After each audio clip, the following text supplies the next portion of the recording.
जय भीम दोस्तों, आज हम एक ऐसी ऐतिहासिक घड़ी में जी रहे हैं जहां दो बड़े नाम, दो महान नेता विजय थालापति और चंद्रशेखर आजाद रावण राजनीति के मंच पर एक नई क्रांति ला रहे हैं।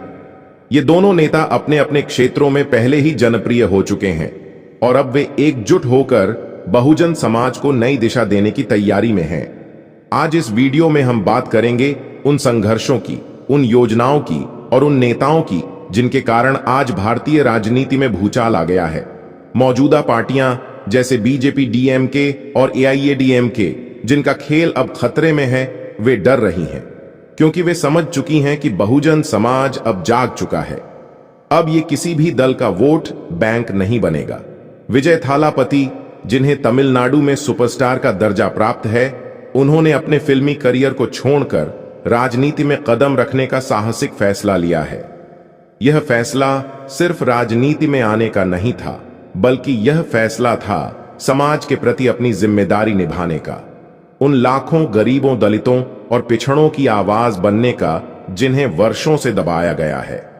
विजय थालापति ने हाल ही में एक बड़ा सम्मेलन किया जहां उन्होंने बाबा साहब अंबेडकर और पेरियार की तस्वीरों को मंच पर सजाया।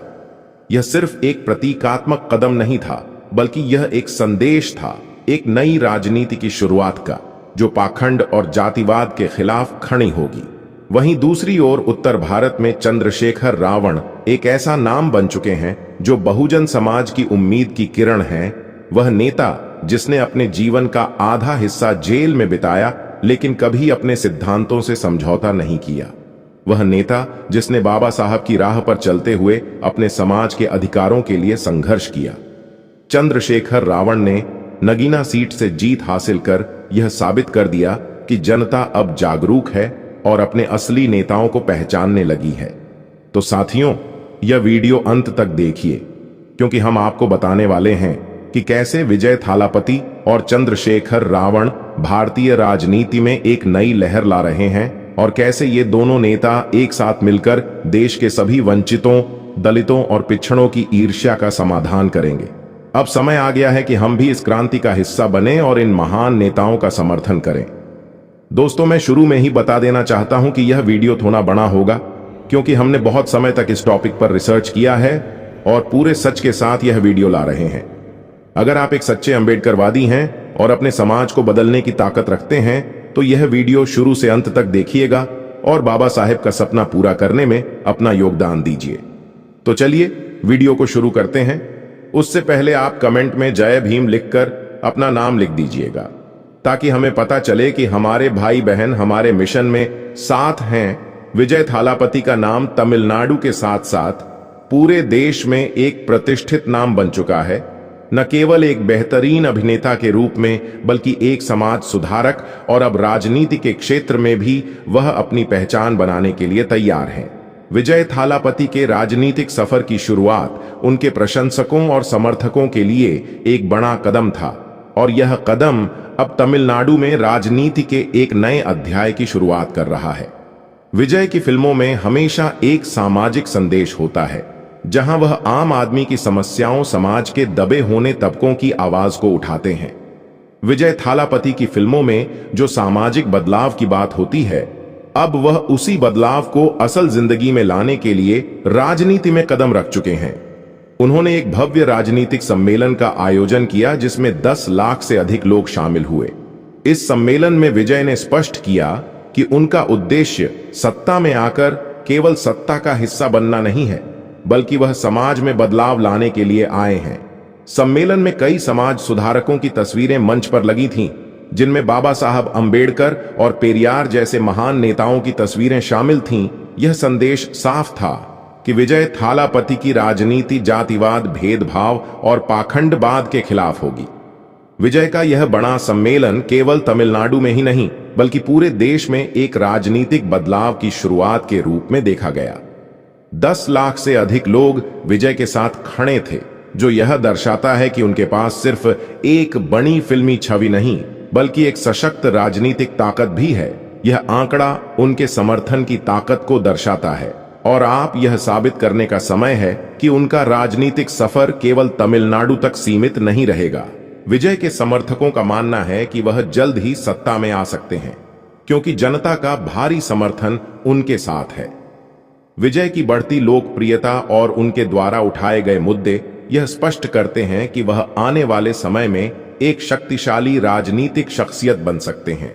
हालांकि विजय के राजनीतिक कदमों से कुछ वर्गों में डर और चिंता भी व्याप्त है, खासकर वे लोग जो अपनी पुरानी सत्ता और प्रभाव को खोने से डरते हैं। उन्हें विजय की बढ़ती लोकप्रियता से खतरा महसूस हो रहा है। तमिलनाडु की राजनीति में कई ऐसे दल और नेता हैं जो विजय के प्रभाव से चुप हैं, क्योंकि उनकी राजनीति जातिवाद और भेदभाव के खिलाफ है, और इससे उन लोगों की राजनीति पर भी सवाल उठने की संभावना है जो अपनी सत्ता को समाज की एक विशेष वर्ग तक सीमित रखना चाहते हैं।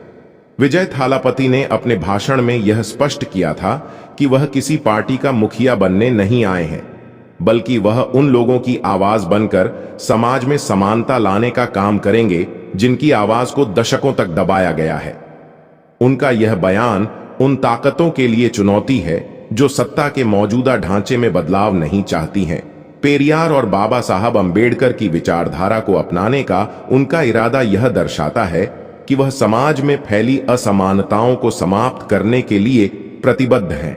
विजय का यह बयान कि उनकी सरकार में दलितों और ओबीसी समाज को प्राथमिकता दी जाएगी एक महत्वपूर्ण राजनीतिक दिशा का संकेत है। यह घोषणा उन वर्गों के लिए संजीवनी का काम कर सकती है जिनकी आवाज सदियों से दबाई गई है।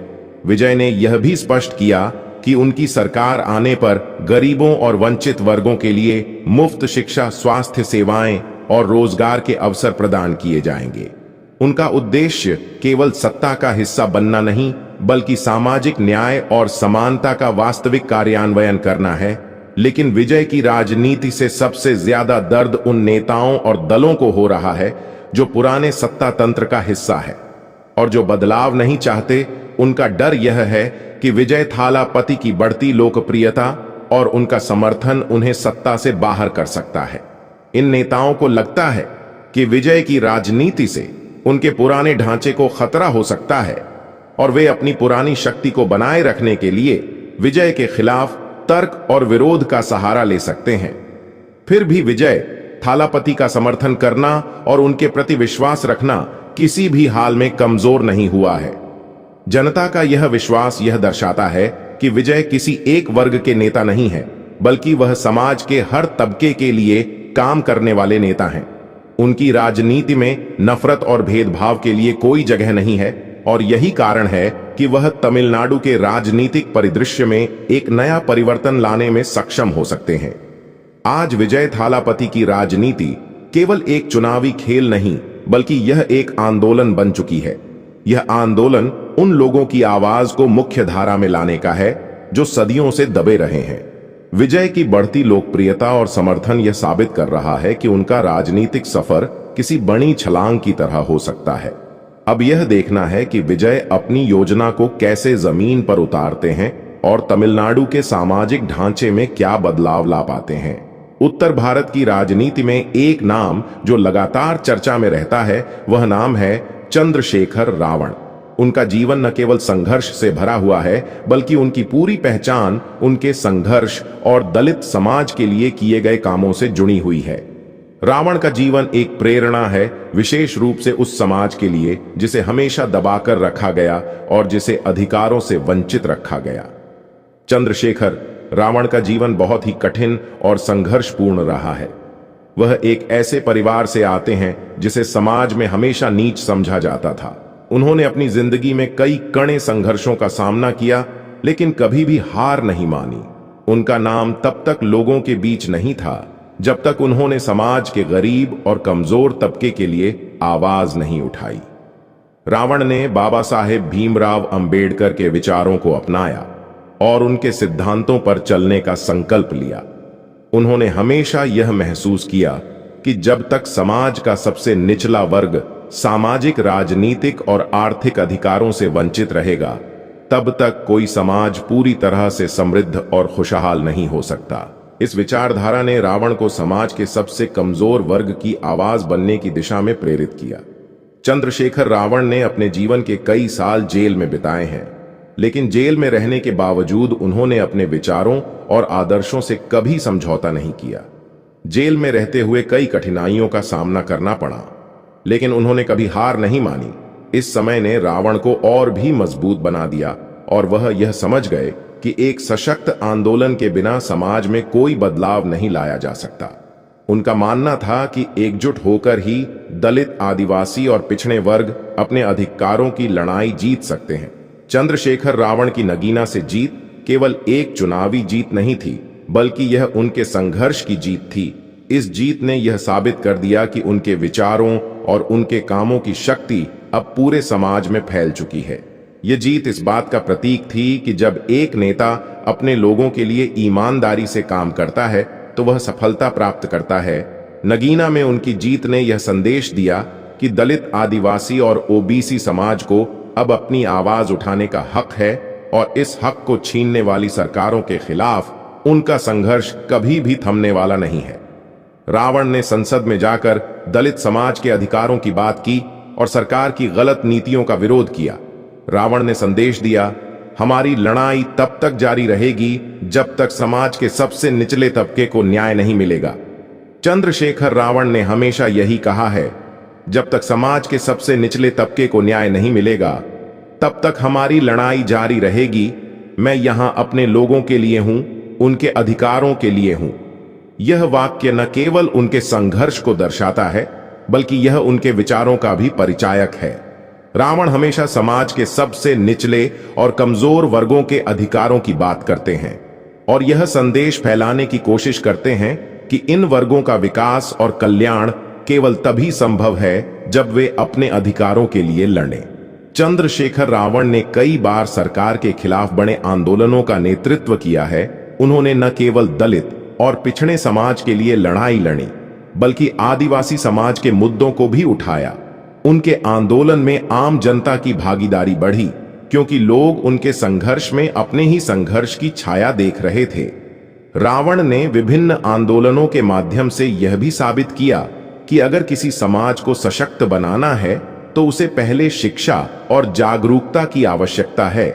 उन्होंने अपने आंदोलनों में शिक्षा, सामाजिक समानता और आर्थिक विकास के मुद्दों को प्रमुखता दी।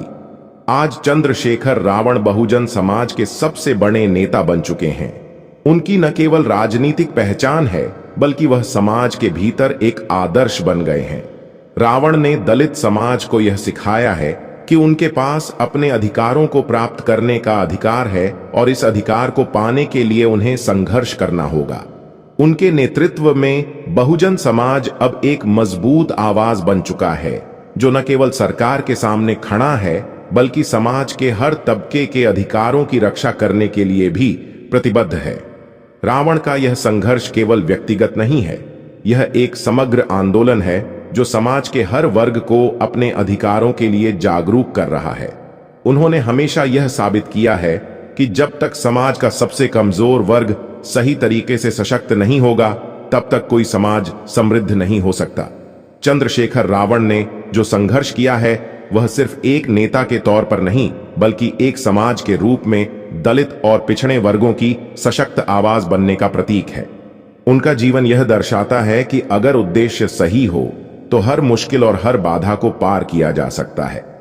चंद्रशेखर रावण के संघर्षों से यह सीखने को मिलता है कि समाज के सबसे निचले तबके को अगर अधिकार मिले तो वह समाज पूरी दुनिया में सबसे मजबूत हो सकता है।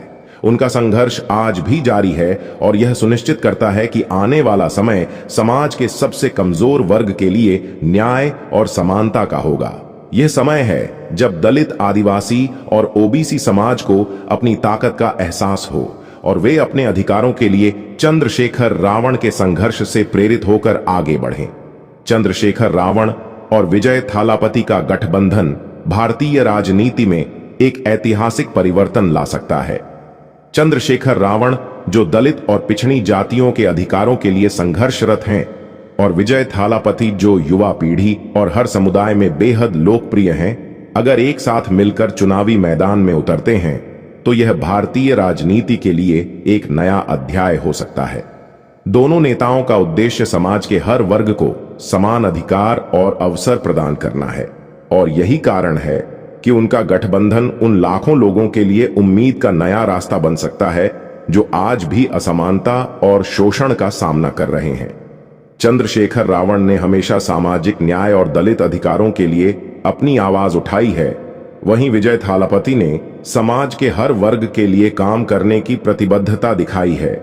अगर ये दोनों नेता एक साथ आकर राजनीति में कदम रखते हैं तो यह न केवल एक शक्तिशाली राजनीतिक गठबंधन बनेगा, बल्कि यह समाज में समानता, शोषण मुक्त और समृद्ध भारत की दिशा में भी एक महत्वपूर्ण कदम होगा। इस गठबंधन से यह साफ संदेश मिलेगा कि राजनीति सिर्फ सत्ता की लड़ाई नहीं है, बल्कि यह हर व्यक्ति को उसके अधिकार दिलाने का माध्यम है। विजय थालापति का युवा वर्ग पर गहरा प्रभाव और चंद्रशेखर रावण की मजबूत नेतृत्व क्षमता इसे एक बेहतरीन संयोजन बना सकती है जो भारतीय राजनीति के परिदृश्य को पूरी तरह से बदल सकता है। यह गठबंधन भारतीय समाज के हर तबके को एक साथ जोड़ने से समानता और सामाजिक न्याय की दिशा में एक मजबूत कदम होगा। दोस्तों, अगर आप यहां तक वीडियो देख रहे हैं तो बहुत बहुत धन्यवाद जो आपने एक सच्चे अंबेडकरवादी होने का फर्ज निभाया। तो चलिए वीडियो को आगे बढ़ाते हैं। अब सवाल यह है कि इस नए गठबंधन से सबसे ज्यादा कौन घबराया हुआ है? डीएमके और एआईएडीएमके और बीजेपी जैसी पार्टियों के नेताओं में हड़कंप मच चुका है, क्योंकि उन्हें अब यह समझ में आ गया है कि दलित और बहुजन समाज के लोग अब जाग चुके हैं। वे अब केवल चुनाव के समय इस्तेमाल होने वाले वोट बैंक नहीं रहे। विजय थालापति और चंद्रशेखर रावण ने दलित और पिछड़े समाज को एकजुट कर दिया है। डीएमके, जो खुद को तमिलनाडु में दलितों का रक्षक बताती है, अब अपने ही राज्य में हार का सामना कर सकती है, क्योंकि विजय थालापति ने साफ कर दिया है कि वे अब पेरियार और बाबा साहब की विचारधारा को आगे बढ़ाएंगे, न कि सिर्फ जातिवादी राजनीति करेंगे। बीजेपी भी परेशान है, क्योंकि उनका हिंदुत्व का एजेंडा अब इस नए आंदोलन के सामने टिक नहीं पाएगा। विजय थालापति और चंद्रशेखर रावण ने अपने राजनीतिक सफर की शुरुआत करते हुए यह ऐलान किया है कि वे मिलकर दलित, पिछड़े और आदिवासी समाज को एक मजबूत और सशक्त भविष्य की ओर ले जाएंगे। उनके मिशन का मुख्य उद्देश्य समाज में समानता, समृद्धि और न्याय स्थापित करना है। उनका दृढ़ विश्वास है कि इन समुदायों को हर दृष्टि से आगे बढ़ाना आवश्यक है, ताकि वे समाज में अपने हक और अधिकारों के लिए आवाज उठा सकें और उनकी स्थिति में वास्तविक परिवर्तन हो सके। उनका लक्ष्य यह है कि हर दलित और पिछड़े बच्चे को मुफ्त और गुणवत्तापूर्ण शिक्षा मिले, ताकि वे अपने भविष्य को संवार सकें। इसके लिए सरकारी और निजी क्षेत्र में शिक्षा के समान अवसर प्रदान किए जाएंगे। विशेष रूप से ग्रामीण और पिछड़े क्षेत्रों में स्कूलों की गुणवत्ता और पहुंच को बेहतर किया जाएगा, ताकि हर बच्चा समान अवसर प्राप्त कर सके। रोजगार और आर्थिक समृद्धि दलितों और ओबीसी के लिए सरकारी और निजी क्षेत्रों में विशेष आरक्षण की व्यवस्था की जाएगी, ताकि उन्हें रोजगार के समान अवसर मिल सके। साथ ही छोटे व्यवसायों और उद्यमिता के लिए विशेष योजनाएं बनाई जाएंगी, ताकि युवा अपने खुद के रोजगार सृजन में सक्षम हों। समान अधिकार और जाति आधारित भेदभाव के उनका मानना है कि जातिवाद और भेदभाव की कोई भी स्थिति समाज में हर किसी के अधिकारों को प्रभावित करती है। इसके खिलाफ सख्त कानून बनाए जाएंगे, ताकि जाति आधारित भेदभाव, उत्पीड़न और हिंसा पर रोक लगे और इन समुदायों के लोगों को उनके अधिकारों की पूरी सुरक्षा मिल सके। स्वास्थ्य सेवा क्षेत्र में भी एक बड़ी क्रांति की आवश्यकता है। विशेष रूप से गरीब और ग्रामीण इलाकों में मुफ्त स्वास्थ्य सेवाएं उपलब्ध कराई जाएंगी, ताकि कोई भी व्यक्ति स्वास्थ्य समस्याओं से पीड़ित होकर इलाज के लिए संघर्ष न करे। इसके तहत मेडिकल सुविधाएं और अस्पतालों का विस्तार किया जाएगा। साथ ही दूर दराज इलाकों में स्वास्थ्य कर्मचारियों की संख्या बढ़ाई जाएगी। सशक्त राजनीति और नेतृत्व में विजय थालापति और चंद्रशेखर रावण का मानना है कि राजनीतिक नेतृत्व में दलित, पिछड़े और आदिवासी समुदायों का उचित प्रतिनिधित्व होना चाहिए। इसके लिए वे विभिन्न सामाजिक संगठनों, राजनीतिक दलों और सामाजिक आंदोलनों के साथ मिलकर एक आंदोलन का निर्माण करेंगे, जो इन समुदायों को राजनीतिक और सामाजिक शक्ति प्रदान करेगा। विजय और चंद्रशेखर का यह भी कहना है कि हमारे इतिहास और संस्कृति में छिपे सामाजिक न्याय के सिद्धांतों को पुनः जागृत किया जाएगा। वे बाबा साहेब भीमराव अंबेडकर और पेरियार जैसे महापुरुषों के विचारों और संघर्षों को आगे बढ़ाएंगे, ताकि इन विचारों के माध्यम से समाज में समानता और भाईचारे की भावना मजबूत हो सके। इस दृष्टिकोण से वे समाज में वास्तविक बदलाव लाने के लिए प्रतिबद्ध है, जिससे न केवल वर्तमान पीढ़ी को बल्कि आने वाली पीढ़ियों को भी एक बेहतर और समान अवसर मिल सके। यह समय है जब हमें एकजुट होकर इस आंदोलन का हिस्सा बनना होगा, क्योंकि हमारे अधिकारों और सम्मान की लड़ाई सिर्फ हम ही नहीं बल्कि आने वाली पीढ़ियों के लिए भी अत्यंत महत्वपूर्ण है। आज हम जो संघर्ष कर रहे हैं वह केवल हमारी आजादी या हमारे हक की बात नहीं है, बल्कि यह हमारे अस्तित्व और हमारी पहचान की रक्षा का सवाल है। हमें विजय थालापति और चंद्रशेखर रावण जैसे नायक का समर्थन करना होगा, जो हमारे समाज के सशक्तिकरण की दिशा में काम कर रहे हैं। वे हमारे लिए उम्मीद की किरण बनकर सामने आए हैं और अब हमें उन्हें अपना समर्थन देना होगा, ताकि वे इस संघर्ष में और मजबूती से खड़े रह सकें।